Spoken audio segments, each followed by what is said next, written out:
Assalamualaikum warahmatullahi wabarakatuh. Saya Iga Yuliani dengan NIM 24221 kelas PIAUD A semester 3. Di sini saya akan menjelaskan mid mapping yang berjudul Proses Lahir dan Berkembangnya Tiga Kesultanan Besar Islam, guna untuk memenuhi tugas mata kuliah Sejarah Peradaban Islam.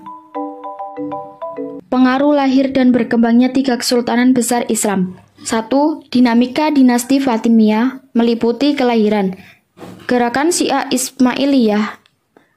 Kelahiran dinasti ini dimulai dengan adanya gerakan dari cabang kaum Syiah Imamiyah yaitu Syiah Ismailiyah yang bereaksi terhadap khalifah-khalifah Abbasiyah yang mengadakan penyelidikan kepada kaum Syiah Ismailiyah. Pemimpin gerakan Syiah Ismailiyah adalah Abu Abdullah Al-Husain. Berkat propagandanya yang penuh semangat, Abu Abdullah Al-Husain berhasil menarik suku Barbar yang terkenal keras, khususnya dari kalangan suku Hitamah, menjadi pengikut setia gerakan ini. Penobatan Ubaidillah Al-Mahdi memperoleh banyak dukungan dan berhasil menegakkan pengaruhnya di Afrika Utara. Abu Abdullah Al-Husain menobatkan Said Ibnu Husain Al-Samaliyah sebagai penggantinya. Selanjutnya, Said berhasil merebut kekuatan dan berhasil mengusir penguasa dinasti Aghlabiyah yang terakhir yaitu Ziyadatullah III dari Tunisia disusul dengan pendukungnya pada tahun 909 Masehi. Inilah awal berdirinya dinasti Fatimiyah di Afrika Utara yang dipimpin oleh Said Husain Al-Samaliyah yang bergelar Ubaidillah Al-Mahdi. Ideologi dinasti Fatimiyah.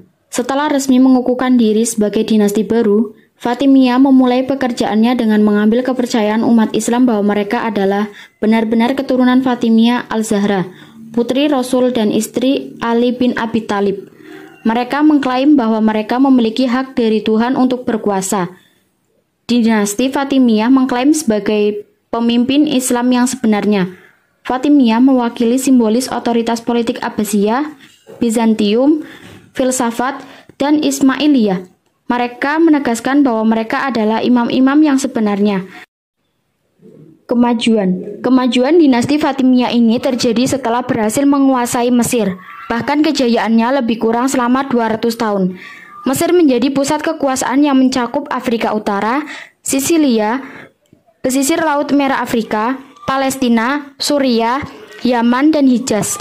Ada tiga hal yang dapat disoroti mengenai perkembangan dan kemajuan yang dicapai pada masa dinasti Fatimiyah berkuasa, yaitu kemajuan administrasi. Pemerintahan pengelolaan negara yang dilakukan dinasti Fatimiyah ialah dengan mengangkat para menteri. Dinasti Fatimiyah membagi kementerian menjadi dua kelompok. Pertama, kelompok militer dan yang kedua kelompok sipil. Di samping itu, kemajuan bangunan fisik sungguh luar biasa. Indikasi-indikasi kemajuan tersebut dapat diketahui dari banyaknya bangunan-bangunan yang dibangun berupa masjid, universitas, rumah sakit, dan penginapan megah. Jalan-jalan utama dibangun dan dilengkapi dengan lampu warna-warni. Dalam bidang industri, telah dicapai kemajuan besar khususnya yang berkaitan dengan militer seperti alat-alat perang, kapal, dan sebagainya. Selain itu, dinasti Fatimiyah ini sudah banyak mengenal tata pemerintahan dan tata kenegaraan. Hal ini dapat dilihat dari segi perpolitikannya, sistem administrasi, pengelolaan keuangan, sistem kemiliteran, serta tata peradilan. Dinasti Fatimiyah berhasil menjadi salah satu pusat pemerintahan Islam. Kemunduran dinasti Fatimiyah berawal pada masa pemerintahan Khilafah Al-Hakim. Ketika diangkat menjadi khalifah, ia berumur 11 tahun. Al-Hakim memerintah dengan tangan besi. Masanya dipenuhi dengan tindak kekerasan dan kekejaman. Ia membunuh beberapa orang wazirnya, menghancurkan beberapa gereja Kristen, termasuk sebuah gereja yang di dalamnya terdapat kuburan suci umat Kristen. Maklumat penghancuran kuburan suci ini ditandatangani oleh sekretarisnya yang beragama Kristen, Ibnu Abdun. Peristiwa ini merupakan salah satu penyebab terjadinya Perang Salib. Kemudian pada tahun 381 Hijriah atau 991 Masehi, ia menyerang Aleppo dan berhasil merebut Homs dan Saishar dari tangan penguasa Arab. Peristiwa ini menimbulkan sikap dari penduduk dan menyeret daulah. 2. Dinamika dinasti Safawiyah meliputi Safi al-Din Ishaq al-Arabi. Dinamika dinasti Safawiyah.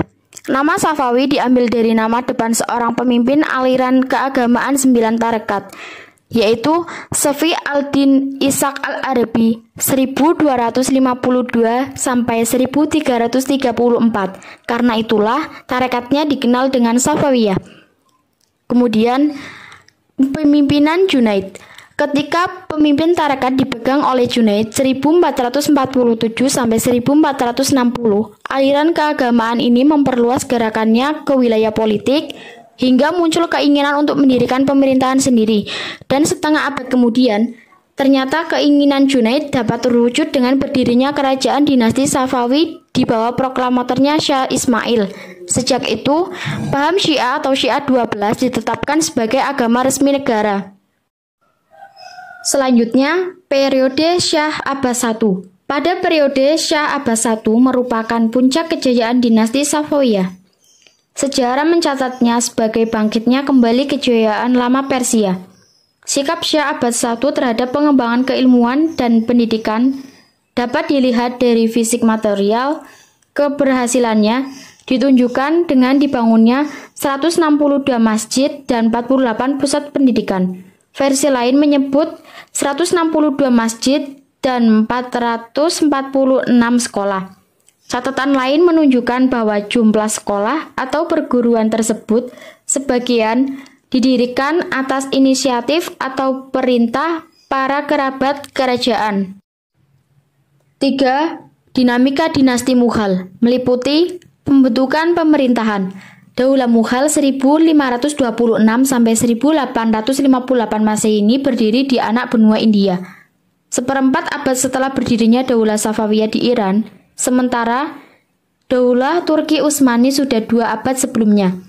Oleh karena itu, di antara 3 kerajaan besar pada periode pertengahan, Daulah Mughal inilah yang paling muda.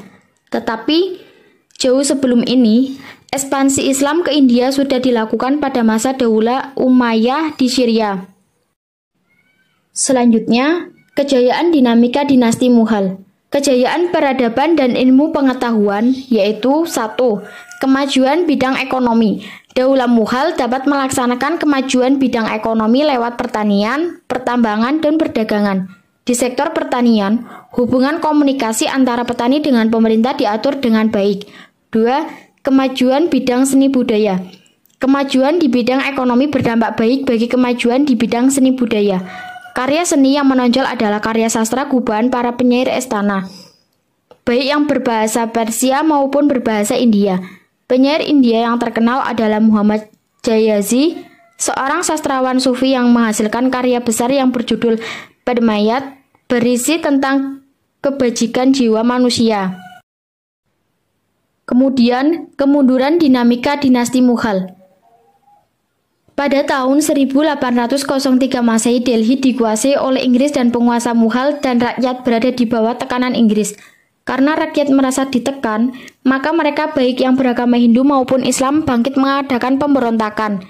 Mereka meminta pada Bahadur Shah untuk menjadi lambang perlawanan dalam rangka mengembalikan kekuasaan Daulah Mughal di India. Dengan demikian, pada tahun 1857 Masehi, terjadilah perlawanan rakyat India terhadap penjajahan Inggris, tetapi ia dapat dikalahkan Inggris karena Inggris mendapatkan bantuan dari beberapa penguasa lokal Hindu dan Muslim. Sekian dari saya, kurang lebihnya mohon maaf. Wassalamualaikum warahmatullahi wabarakatuh.